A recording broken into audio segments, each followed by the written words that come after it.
Hey everybody, Jay Weidner, Reality Check. Thanks for watching. Hit share, subscribe, and all that.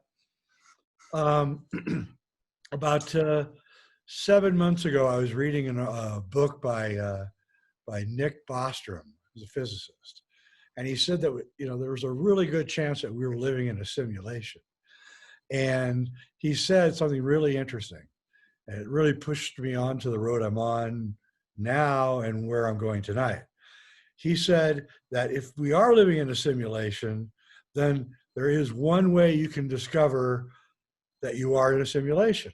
And that would be that the programmer would probably spend more time on the present and the future than he would on the past. So if you go into the past and you start finding inconsistencies, that could be proof that we're living in a simulation. And so right after that, I bought Howdy Mikowski's book, and that blew my mind. And then I started going down the rabbit hole and looking for these inconsistencies. And then I found this guy. I found Cambell of the Autodidactic channel. I highly recommend it. You will spend hundreds of hours on there.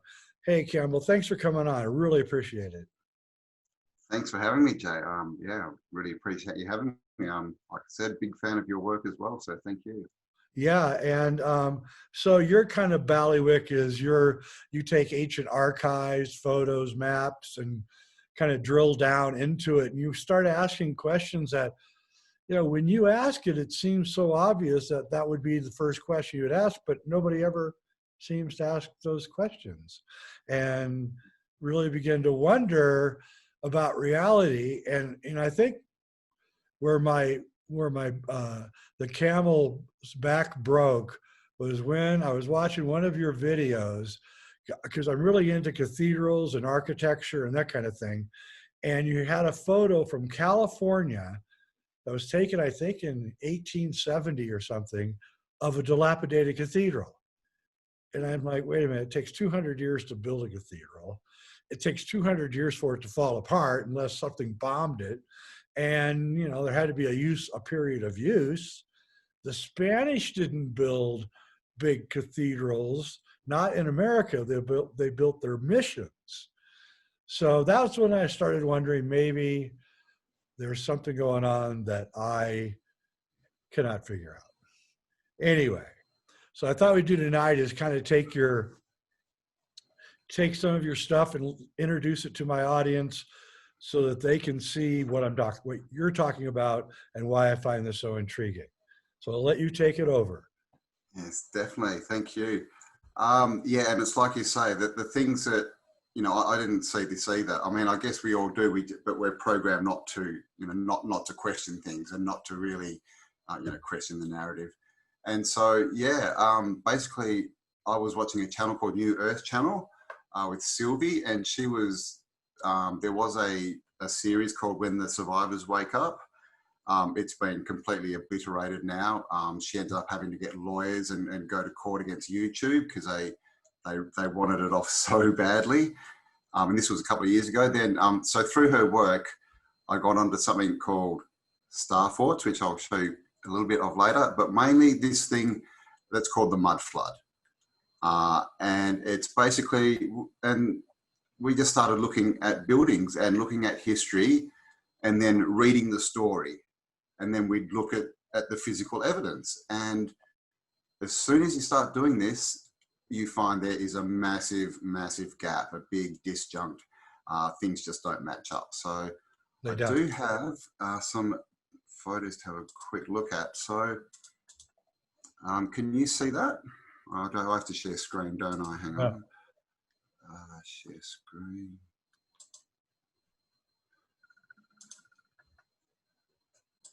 Okay, can you see that? Yeah. Okay, so this is actually from Perth. This is from my home city, the Atlas building. Yep. And this, most people would just think, yep, that's just a building. Now, when I look at this, what I see is this line up here. Can you see this? How this goes up on an angle? Yep. Yep. And you see these windows, they go straight until we get to here. Then they've had to lift them up a bit. Then they've had to lift them up again. Then they've had to lift them up again. Now, this building, you know, it's only 3 stories, but this is a big, heavy building.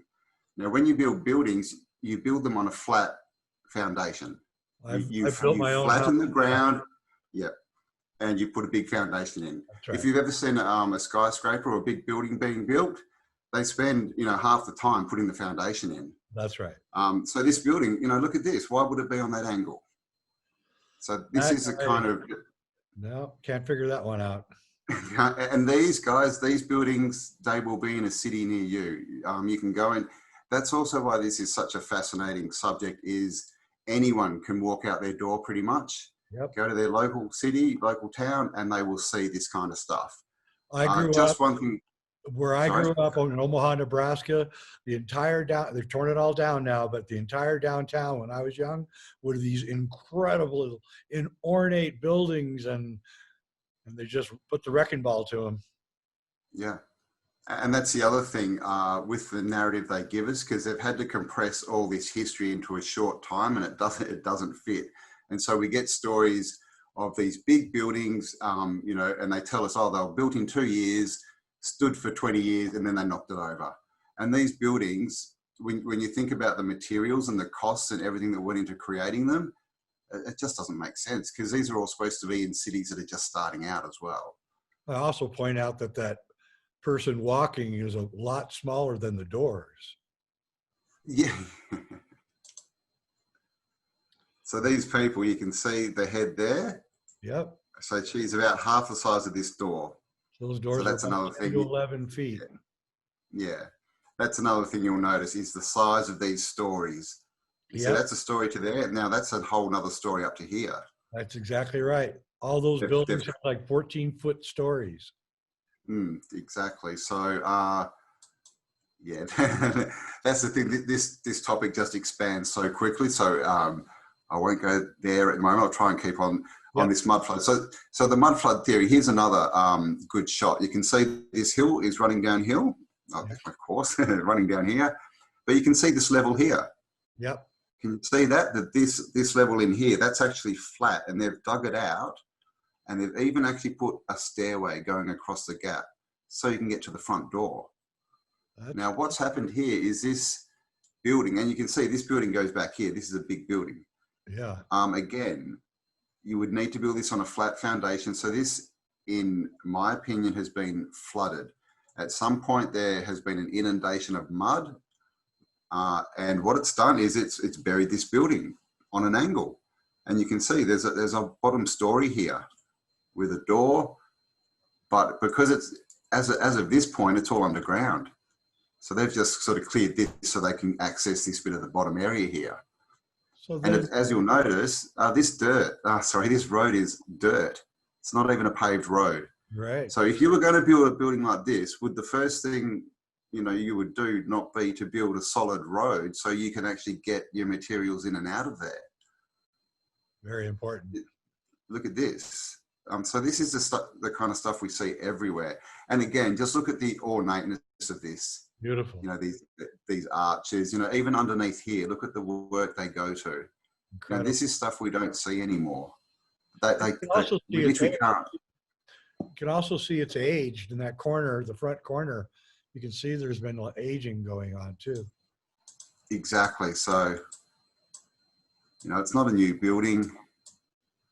It's made of large rocks as well, large, looks like large stones. And this is another thing, which I'll mention later. But again, this lady is fairly small compared to the size of this building. Yep. Isn't she? Really? She is. Here's another one. Now, this is, a more capital sort of what we call capital buildings, and these always have the arches and the columns. And look at these columns. Look how tall they are. And can you see these? These are windows. Can you see that? And there's one right here. Now that window is at ground level. Why would you build a window at ground level? As soon as it rains, what's going to happen? Yep. You're going to get flooded. And you'll see in many cities these windows, and they actually build like little walls, like little sort of sill things around them to keep the water out. And they have drains in them, and lots of other things. But this building here, this here is a level, and they've had to build steps up to get to it. And what's below here, there's at least another level under the ground. And so this is what I call stairs up, windows down. It's basically how you can, that's how you can identify a mud flood building, is because unless the flood has, gone to exactly the right level, they always have to, build the stairs up to get to the higher level, and the higher level becomes the ground floor then. And then whatever's underneath, they just call the basement. Right. And this is, of course, we get a lot of comments, I've got a basement, I've got a basement. We're not talking about houses. We're not talking about wooden structures. We are talking about massive, big red brick structures that are in the cities that have sunken levels. And one thing else I'll mention is the way this looks. See how this looks like it's all sandstone? Yeah. And here brick, and it's actually not. All these buildings, what we found is when you see, there's lots of photos and you'll see this facade where it's been broken off. Every one of these buildings that we can find, and every single one, is made of red brick. Every one. And what they do is they come along and they make them look different by putting different facades on them. Right. So when you go to like Spain, they're all that sort of earthy color. And obviously Asian, they change roof lines, and in Australia they put verandas on them all. But they're all essentially the same bones, but they change the look of them. So this next picture, we'll start to get into. This one's in England, and again, look at this house. This is literally half sunk in the ground, and you can see this is the lower level. They've had to build stairs up to this second level, and there's a level under the ground here. And you just see it everywhere. Yeah, that's pretty weird. Okay, this picture here, this is an excavation site, and you can see these are columns. Now, what's very interesting is these columns are standing straight up. And look how far they've been buried. And what have they been buried by? Just looks like dirt and mud and rubble. Another thing to have a look at is in the background. Look at this shape. So this, you can see this is quite a way under the ground. Now with history and archaeology, the question that we've never asked is, why is everything under the ground? Does that even make sense that everything's buried? Not really. Because we get told, if you go and ask, why does that mountain or that rock formation look like that? You'll get told by a geologist, that's because of weathering and time. Yeah. The wind, the rain wears it down over time. It wears it down. But when it comes to archaeology, it's been built up. The other things happened. And of course, some people might say, the mountains wore down and that all ran down the hill and that buried everything. But this is not rock. This is mud. This is dirt. And also, what kind of time frame are we looking here? Because we're talking meters and meters.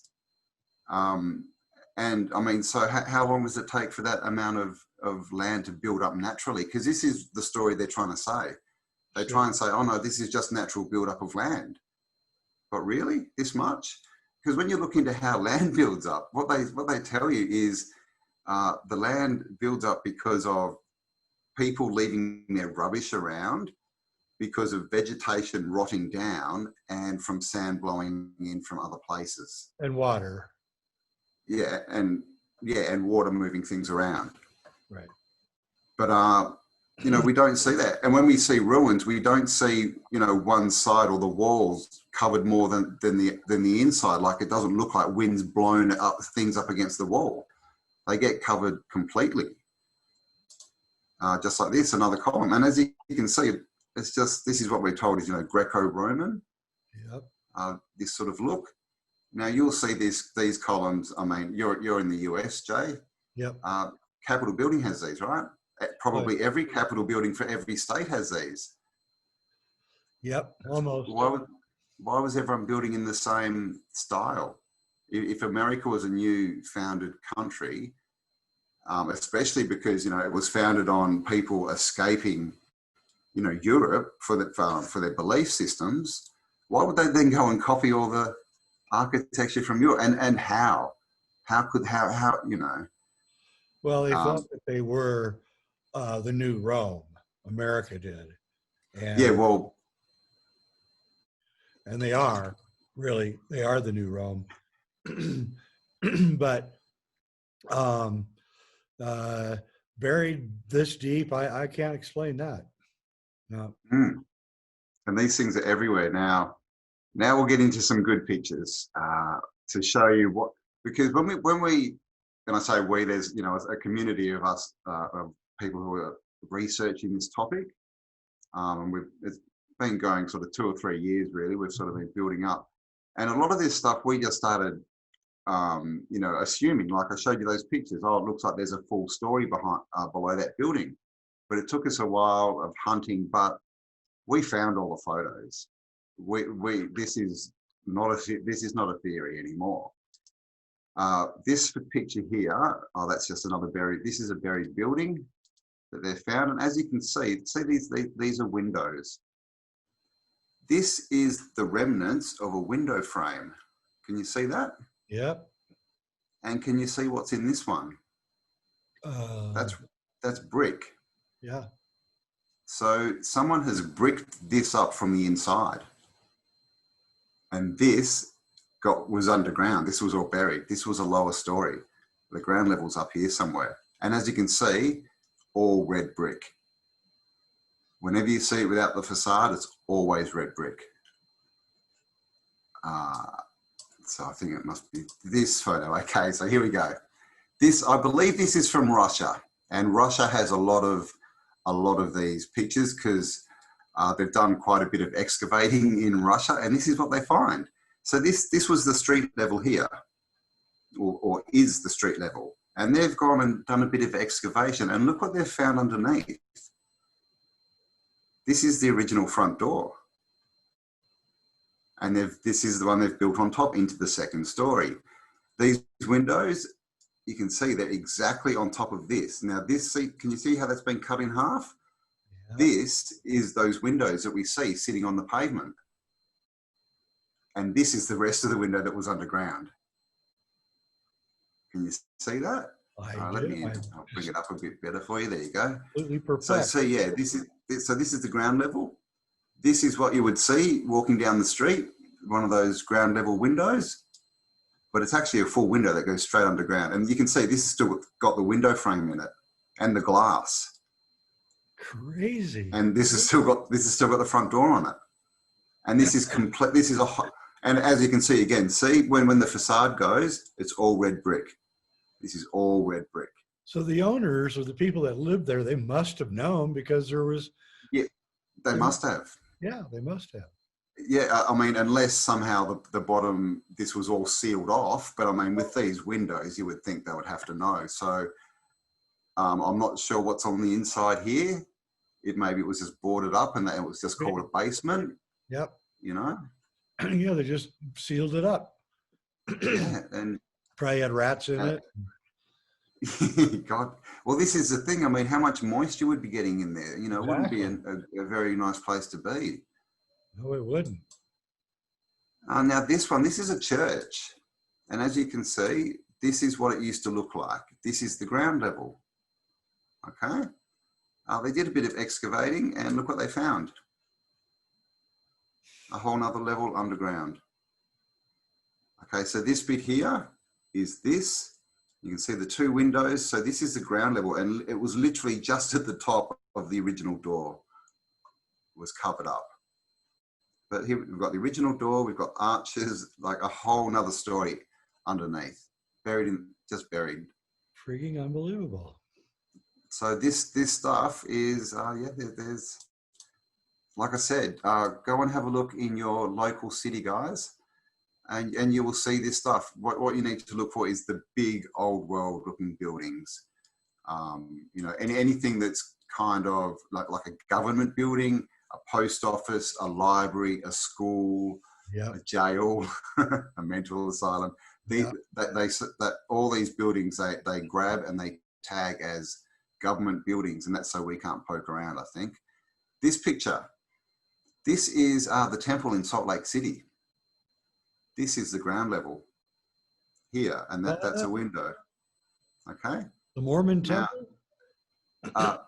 the Mormon Temple. Yep, the big temple. They did some excavating. I think it was to do with trying to locate the original cornerstone or something. Oh, But they right. did some digging around, and this is one photo, and this is basically what they got. This is the ground level. Okay, stairs going up, and look at this. So this is 14 feet down. That's Clearly you can see. shocking. Yeah, so this is the Mormon Temple. This is Salt Lake City.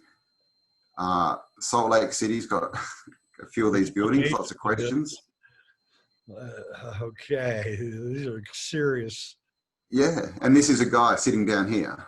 So you can see kind of the scale of size, but clearly you can see this doorway. And it's directly under the new doorway. So that's all they do is So wait a they minute. run things down. Just speculating.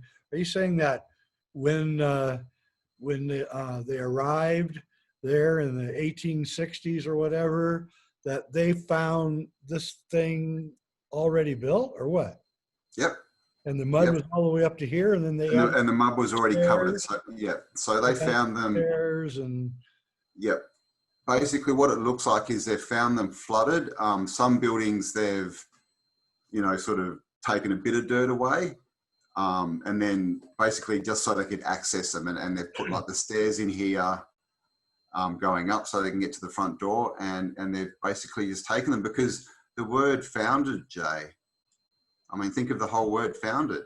It's actually the word found, yeah, it is. isn't it? But they just find it, and then they say, "Oh, it's founded."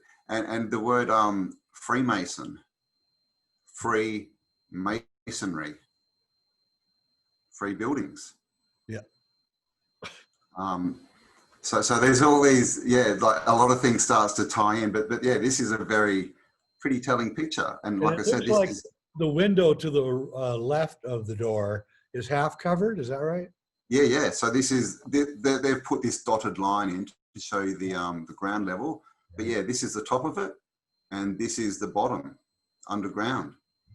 And another thing you notice with these old buildings is they're very, very symmetrical. So when you see windows, they're always exactly on top of each other, and that's what we find. They go straight into the ground. That's compelling evidence. That's for sure. It is. It's a bit hard to sort of argue that one, isn't it? It is. Because somebody will say, "Oh, that's just the foundation," but why would they do that? Why would it have doors and windows in it? Why would you build a window underground? Exactly. This is Russia again, I believe. And as you can see, same thing, street level. And what do we have under the ground? Window, door, windows, all the way along, windows. And this is down the bottom here. This is actually just dirt. This isn't a foundation. You can see it's sort of come along, and you can see in here more windows. So this may be a full story and then another story. So this may be 2 stories underground. Who knows? There may be a third. We don't know, because the thing, like I said, the thing about these buildings is most of them were just designated government buildings. So the public could not get in there and say, "Oh, I'm going downstairs." You can't do it. So no one had access to these things, and if they did, it would just be like a bricked up room, and that's just a cellar. So, but yeah, this is what they find when they start digging down. It's a little hard to say that that's not another story, isn't it? I say there's 100% chance that is connected to the top. Yeah. It's one structure. And you'll see again, it's red brick. You can see where the facades come off, it's red.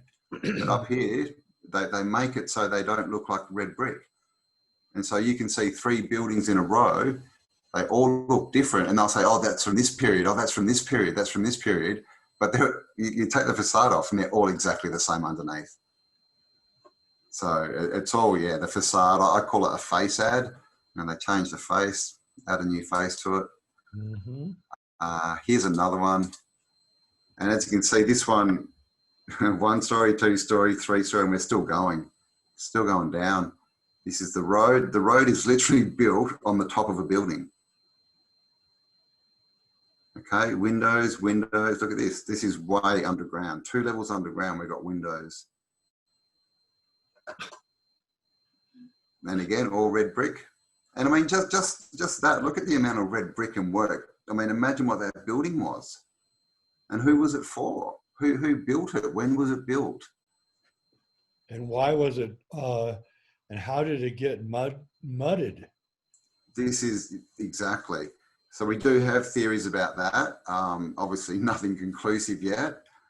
That there's things like liquefaction, where you have, you know, like the ground shaking and basically the ground turns to liquid and things can sink. The main problem I had with that is normally when you get liquefaction, things don't sink straight down. They tend to sort of go sideways, and we don't see that. We see things, it looks like the mud's come up. So we have things like, you know, you have geysers and things in Yellowstone Park where mud's continually being pumped out of the ground. It could have been some massive event like that. And then, yeah, well, then there's other events because we also get another phenomenon, which is melted buildings, which are all over the place, but that's another topic. So there are, yeah, theories, but we're still working on what could possibly have caused this. Of course, something that gets thrown in the ring all the time is Noah's flood. And did Noah's flood really happen 6,000 years ago? Or did it happen more like 1,000 years ago and cause this? Because as far as we can tell, all of these buildings, you know, it was around the sort of 1500s, because if you look back at that time frame, all the maps start changing, all the information starts changing. You get all these books of these people, you know, going in and, you know, discovering these lands. And of course, it was the age of discovery, they tell us. Which was really the age of rediscovery. It was really, actually, as far as I can tell, it was, sorry? I have a theory. I was reading up on the history of ships and boats, and I realized that there had been minuscule advancement in ships, the evolution of ships from the year 400 when Rome fell to 1400 when Portugal and Spain began going out. And then I'm looking at the pictures of the ships, and I'm looking at the pictures of the ships in Rome. I'm going, wait a minute here. 1,000 years has gone by, and you guys are using the same exact technology? And then I realized, did Rome just switch to Spain and then decide to take over the entire Atlantic, you know, in 400?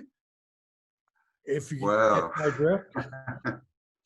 It's interesting that you say those dates and that time frame.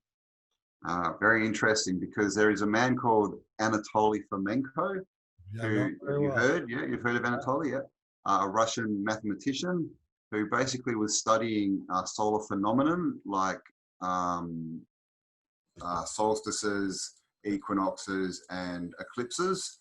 Yep. And when we went back in time, none of these, when they were noted, they didn't match up with the dates that they should have been there. And we can tell this because today we've got computer programs, and you can go back in the past and it'll tell you exactly what the sky should have looked like. Yep. And he found that it didn't match up. So he did some calculations and a bit of work. And what he worked out is that it looks like 1,000 years has been added to our calendar. So when you say no advancement from the year 400 to the year 1400, that 1,000 years may not have existed, and that's why there was no advancement. Well, then you realize that Constantine started the church in 350, so now we had the mechanism for how this would unfold. And as a person who's studied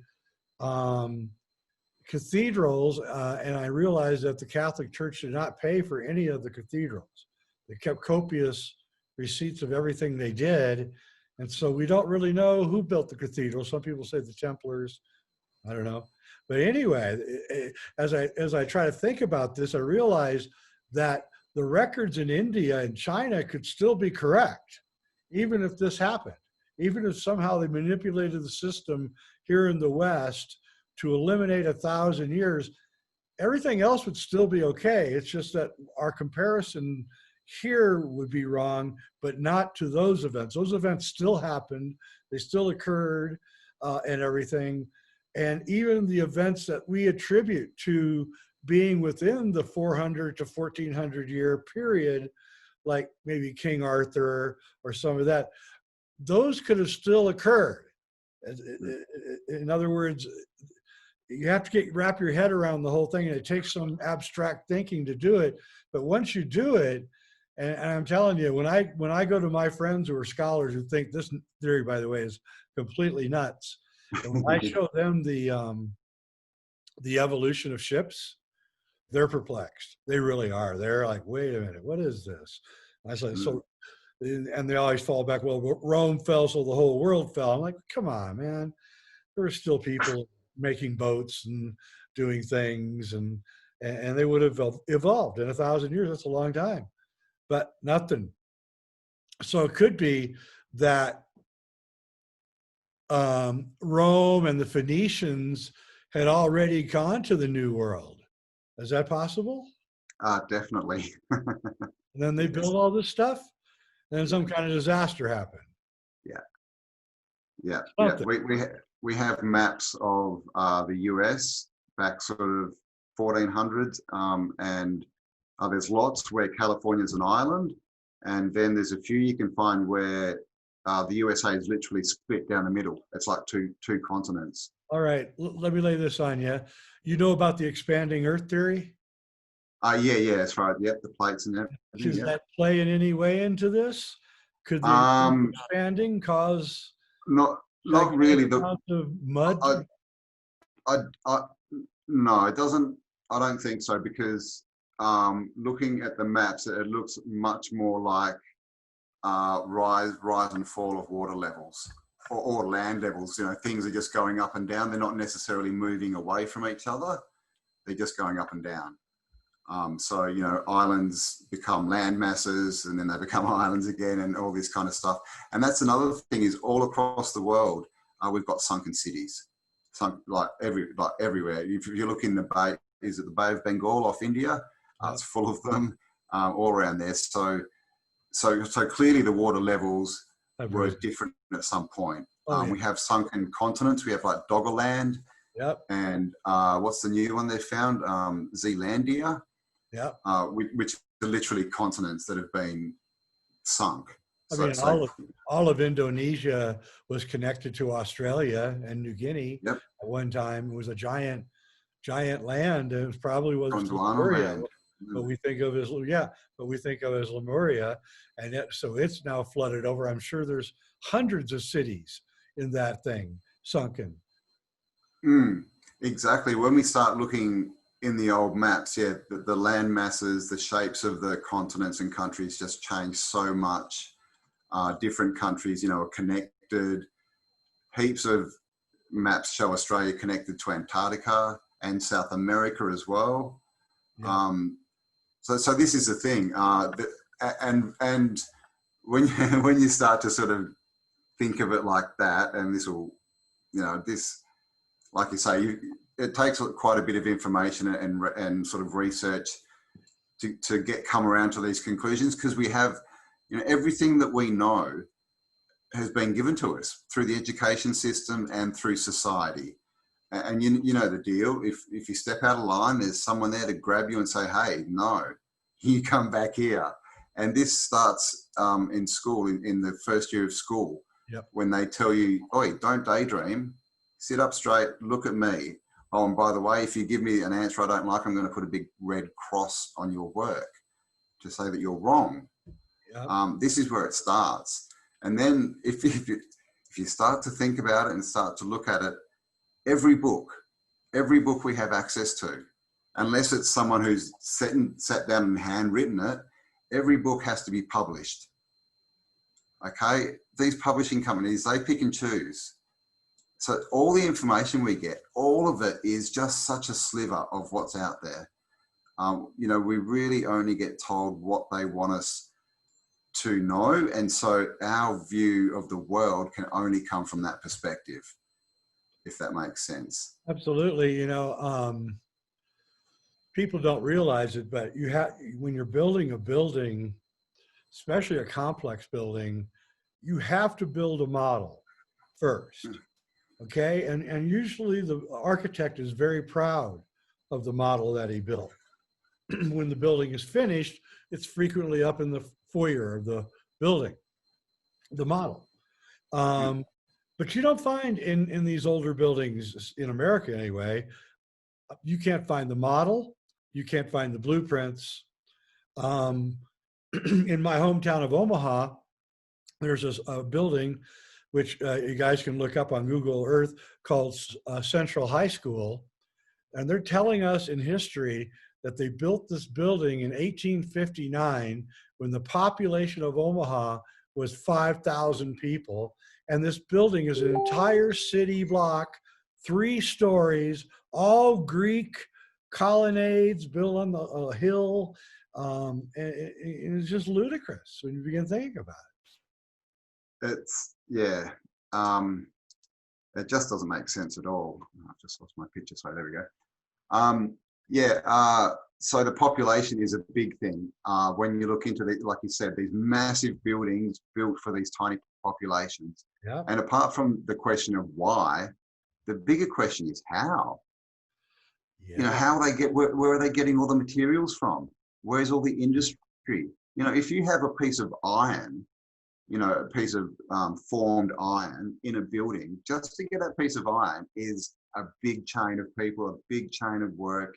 You know, you've got to know where the raw materials are. You've got to then dig them out. You've got to transport them to a foundry. You've then got to be able to melt it and shape it into what you want, and then transport it again to the building, and then get it installed by people who know what they're doing.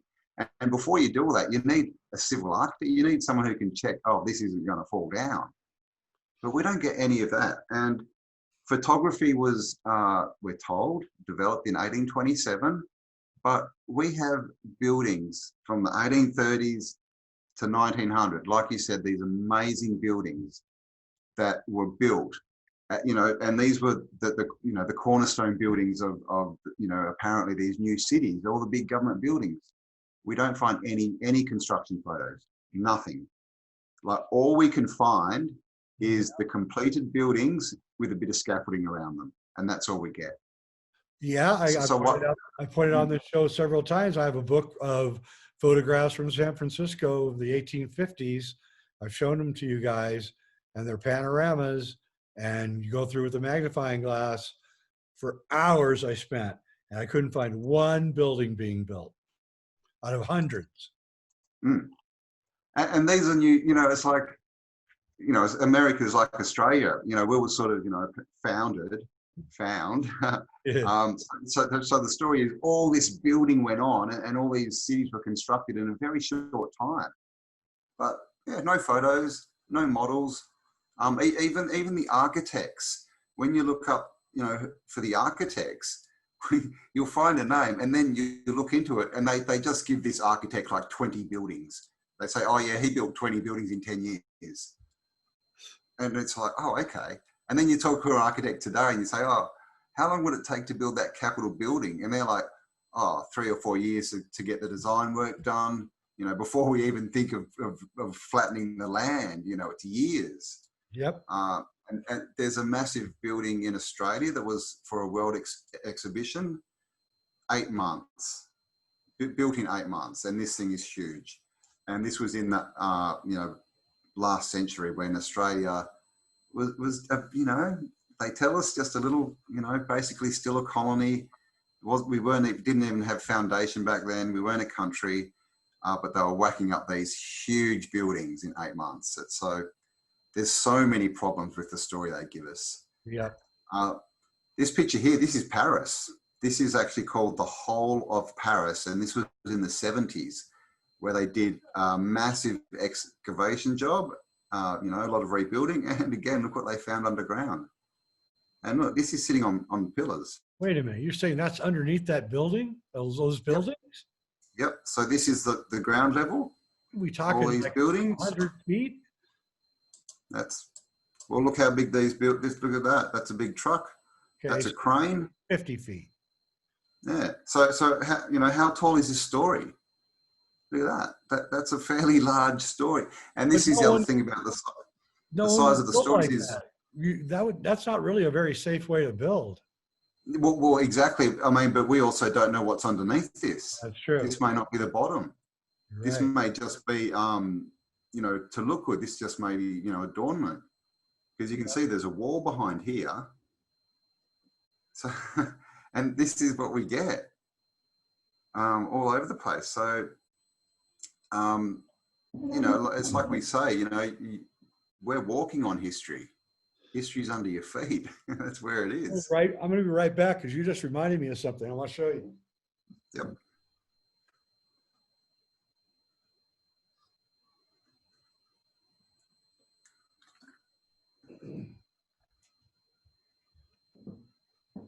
All right. So this is the book, Mystery of the Cathedrals by Fulcanelli. And the front piece, artwork, you have to look at it carefully, is the Sphinx in the background. See it? And it's sitting on a building. Oh, The Sphinx is sitting on a building. There you go. this is the thing.